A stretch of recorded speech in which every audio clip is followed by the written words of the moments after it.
Good afternoon, everybody, and welcome to the Israel Brief, brought to you by Lay of the Land.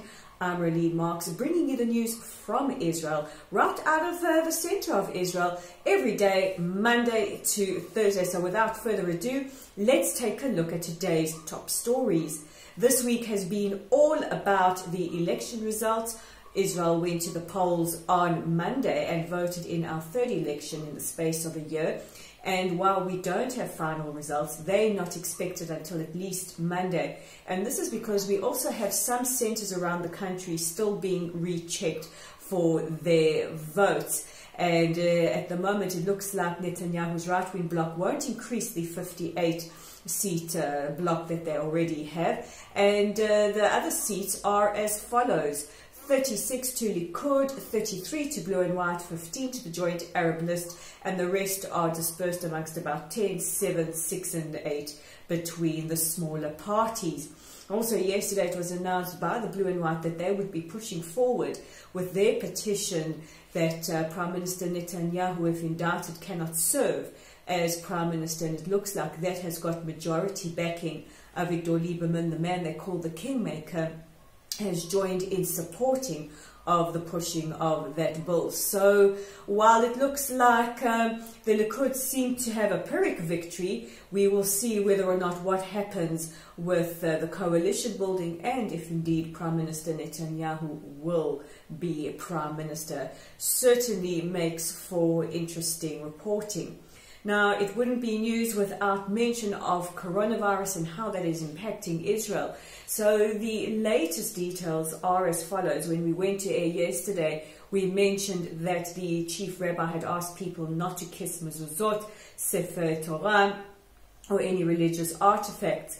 Today we have news that there have been several reported cases in the West Bank, and the Palestinian Authority have banned visitors or tourists to the West Bank while there are people infected or reporting to be positive with corona. Also, the Minister of the Interior has signaled that he will possibly be banning prayers on the Temple Mount on Friday because of the mass gathering of people and the threat that suspected coronavirus could have there.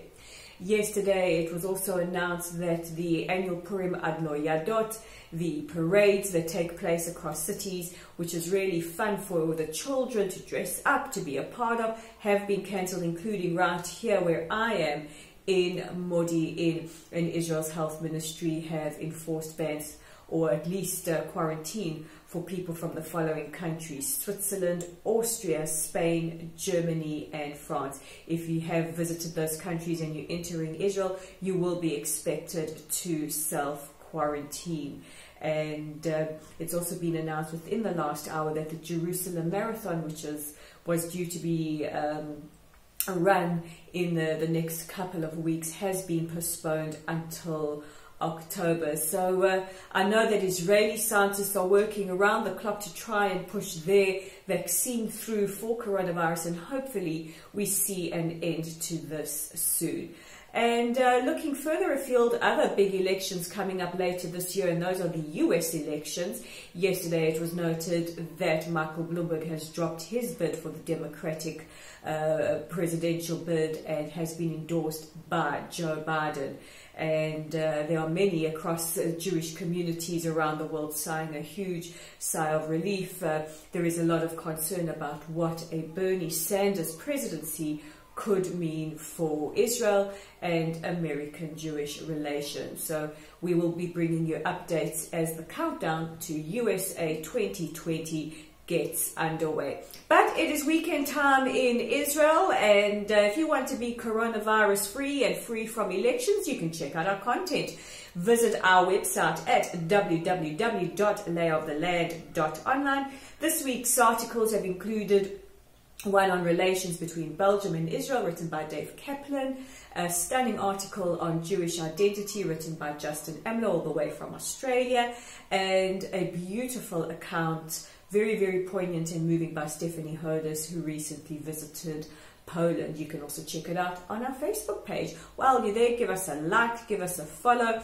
Don't forget that every Friday we post a Shabbat Shalom greeting from a different part of the country. And hey, let's see where we are tomorrow.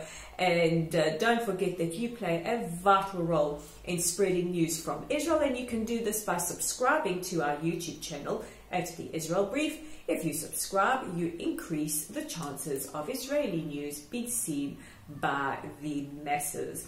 So with the weekend edition of the Israel Brief, as we head into Shabbat, I wish you all a wonderful, healthy and restful weekend, and Shabbat Shalom. I'm Rolene Marks, and this is the Israel Brief.